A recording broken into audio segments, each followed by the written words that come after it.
وَإِذْ أَخَذَ اللَّهُ مِيثَاقَ النَّبِيِّينَ لَمَا آتَيْتُكُم مِّن كِتَابٍ وَحِكْمَةٍ ثُمَّ جَاءَكُمْ رَسُولٌ مُصَدِّقٌ لِّمَا مَعَكُمْ لَتُؤْمِنُنَّ بِهِ وَلَتَنصُرُنَّهُ قَالَ أَأَقْرَرْتُمْ وَأَخَذْتُمْ عَلَىٰ ذَلِكُمْ إِصْرِي قَالُوا أَقْرَرْنَا قَالَ فَاشْهَدُوا وَأَنَا مَعَكُمْ مِنَ الشَّاهِدِينَ وَإِذْ أَخَذَ اللَّهُ مِيثَاقَ النَّبِيِّينَ، اور اے محبوب صلی اللہ علیہ وسلم وہ وقت یاد کرو جب اللہ نے انبیاء سے پختہ عہد لیا کہ جب میں تمہیں کتاب اور حکمت دوں گا، ثم جاءکم رسول، پھر ایک رسول آئے گا، مصدق لما معکم، جو ان کتابوں کی تصدیق کرنے والا ہوگا جو کتابیں تمہارے ساتھ آئی ہوں گی، یعنی جو تم پہلے گزرو گے، حضرت موسیٰ، حضرت داؤد، حضرت عیسیٰ، حضرت یحییٰ، حضرت زکریا اور دیگر تمام انبیاء، جو کچھ تمہارے ساتھ آیا ہوگا، وہ جو آخری نبی آئے گا نا،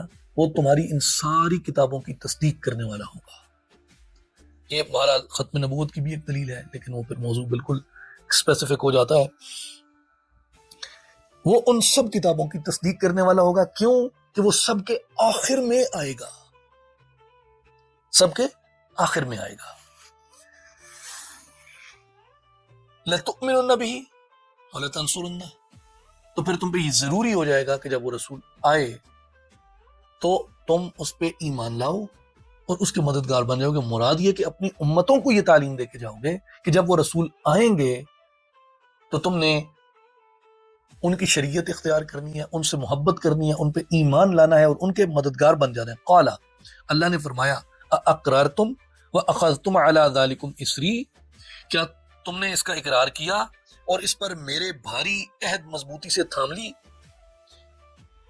قالوا اقررنا، سب نے عرض کی، اے میرے مالک ہم نے اقرار کیا، ہم نے اس عہد سے اپنے آپ کو مضبوطی سے جوڑ لیا کہ ہم تیرے نبی صلی اللہ علیہ وسلم کے ایمان لانے والے اور مددگار بنیں گے۔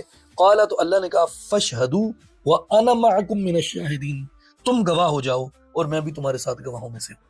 اللہ نے گواہی دی رسولوں کی گواہی پہ، اور رسولوں نے گواہی دی، اقرار کیا محمد مصطفیٰ احمد مجتبیٰ صلی اللہ علیہ وآلہ وسلم کے اس نبوت اور حضور علیہ الصلوۃ والسلام کی ختم نبوت کے اوپر، اور حضور نبی کریم صلی اللہ علیہ وآلہ وسلم کے تشریف لانے پہ، اور آپ کی اس کتاب پہ جو ان سب کی کتابوں کی تصدیق کرنے والی ہوگی۔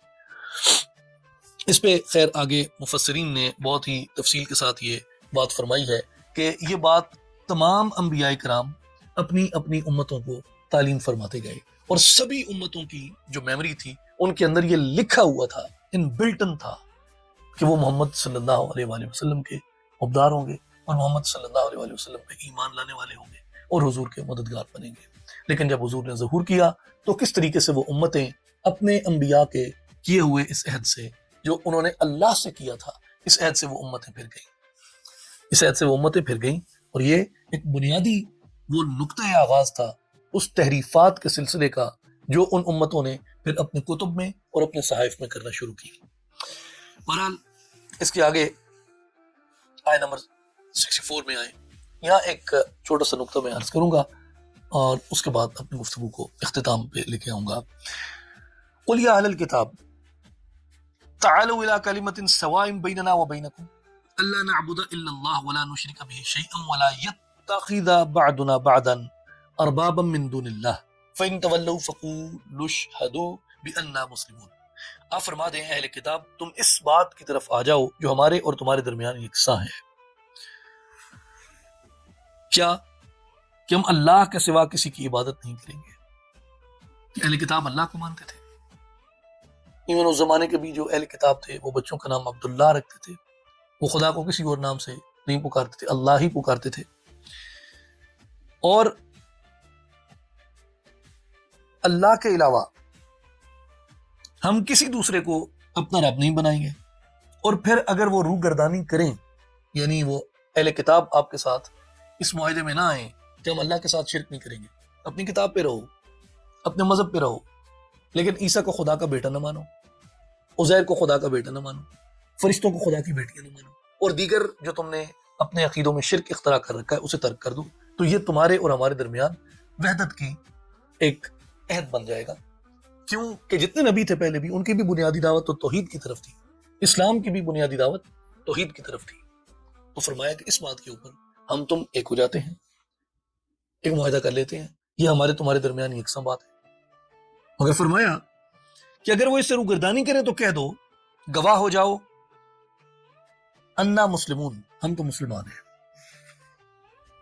اب یہ بات یہاں نقطے کو پیدا کرتی ہے، ایک سمجھنے کی بات ہے کہ جتنے بھی حضور نبی کریم صلی اللہ علیہ وآلہ وسلم سے قبل انبیاء تھے، ان سب کا مذہب کیا تھا، جسے ہم آج عیسائیت کہتے ہیں؟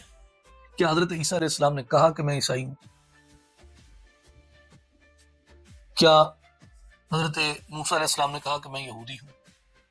کسی نبی نے اپنے لیے سوائے مسلمان کے کوئی مذہبی نام اختیار ہی نہیں کیا، اور جتنے انبیاء تھے یہ سارے کے سارے یہ مسلمان تھے۔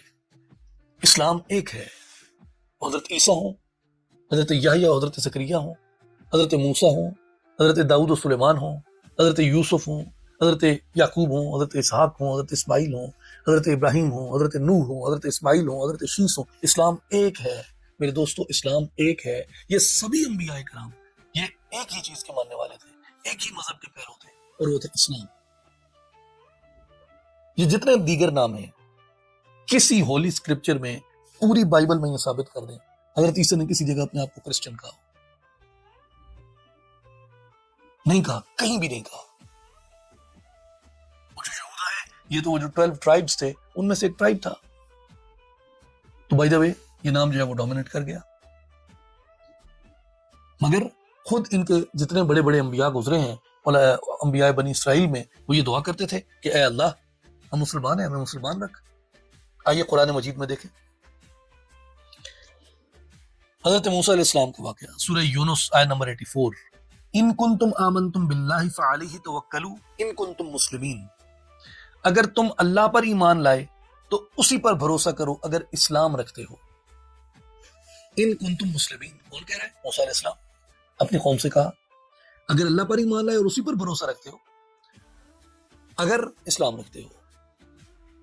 حضرت نوح علیہ السلام نے فرمایا سورہ یونس آیت نمبر 72، وَأُمِرْتُ أَنْ أَكُونَ مِنَ الْمُسْلِمِينَ، مجھے حکم ہے کہ میں مسلمانوں میں سے ہوں۔ امرتو، مجھے حکم ہے اللہ کی طرف سے کہ میں مسلمانوں میں سے ہوں، نوح علیہ السلام کہتے ہیں۔ حضرت ابراہیم علیہ السلام اور حضرت اسماعیل علیہ السلام نے یہ دعا کی، ربنا وجعلنا مسلمین لک ومن ذریتنا امۃ مسلمۃ لک، اے ہمارے رب ہمیں اپنا فرما بردار مسلمان بنا، ہماری اولاد میں بھی ایک فرما بردار امت پیدا فرما، یعنی مسلمان امت پیدا فرما۔ مسلمتن، مسلم کہتے ہیں سبمیشن کرنے والا، اسلام کیا ہے؟ سبمیشن، سبمیشن ٹو اللہ، فرما برداری، ایک انکنڈیشنل اطاعت۔ اور قرآن مجید نے آل عمران آیت نمبر 67 میں یہ کہا ہے کہ ما کان ابراہیم یہودیا ولا نصرانیا ولکن کان حنیفا مسلما، ابراہیم علیہ السلام یہودی نہیں تھے اور ابراہیم علیہ السلام نصرانی بھی نہیں تھے، بلکہ ہر باطل سے جدا وہ مسلمان تھے۔ حضرت یوسف علیہ السلام کے بارے میں قرآن کہتا ہے کہ حضرت یوسف نے دعا کی، توفنی مسلما والحقنی بالصالحین، کہ مجھے مسلمان اٹھا اور ان سے ملا جو تیرے قرب خاص کے لائق ہے۔ اور ملکہ بلقیس جس وقت ایمان لاتی ہیں حضرت سلیمان علیہ السلام پہ، تو وہ کیا کہتی ہیں حضرت سلیمان علیہ السلام؟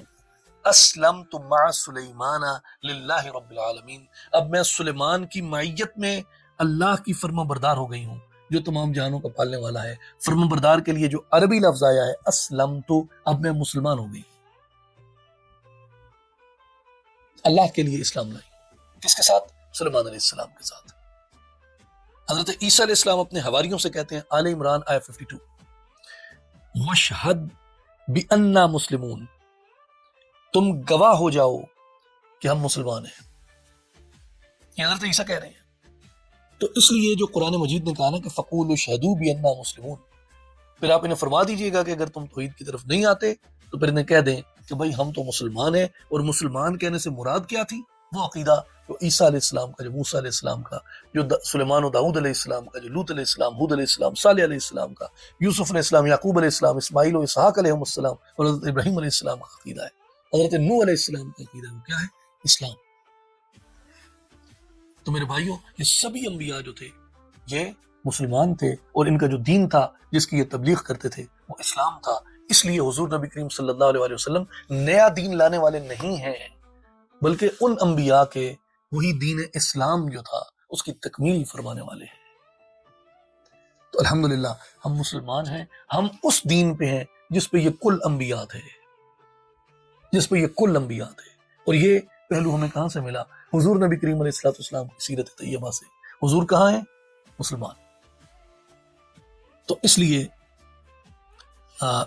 الحمدللہ جو قرآن مجید ہے یہ حضور نبی کریم صلی اللہ علیہ وسلم اور تمام انبیاء کو ایک دین کا پیرو بتاتا ہے، اور ہم سب جو رسول اللہ کے کلمہ گو ہیں، ہم سب ان انبیاء کی حسن نیت سے محبت کرنے والے اور ان کی محبت قدم کرنے والے، اور ہماری کتاب ان کی کتابوں کی تصدیق کرنے والے۔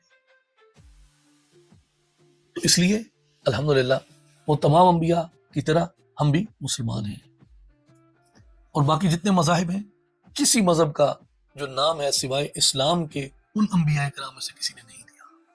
یہ بات کہ لوگوں نے اس کو اپنی طرف سے ایک اختراع کر کے بدل دیا، تحریف کیا اس میں۔ تو اس لیے جب ہم قرآن پڑھتے ہیں، قرآن ہمیں اس ایسنس کے ساتھ جوڑتا ہے، اس ریئلٹی کے ساتھ جوڑتا ہے جو اصل ہے۔ اللہ تعالیٰ ہمیں عمل کی توفیق عطا فرمائے۔ انشاءاللہ چوتھے پارے میں کچھ مزید حضور نبی کریم صلی اللہ علیہ وسلم کی سیرت کے ظاہری اور پوشیدہ پہلوؤں کے ساتھ اللہ تعالیٰ ہمیں ایکسپلور کرنے کی توفیق عطا فرمائے اور ہدایت پہ قائم رکھے۔ وآخر دعوانا الحمدللہ۔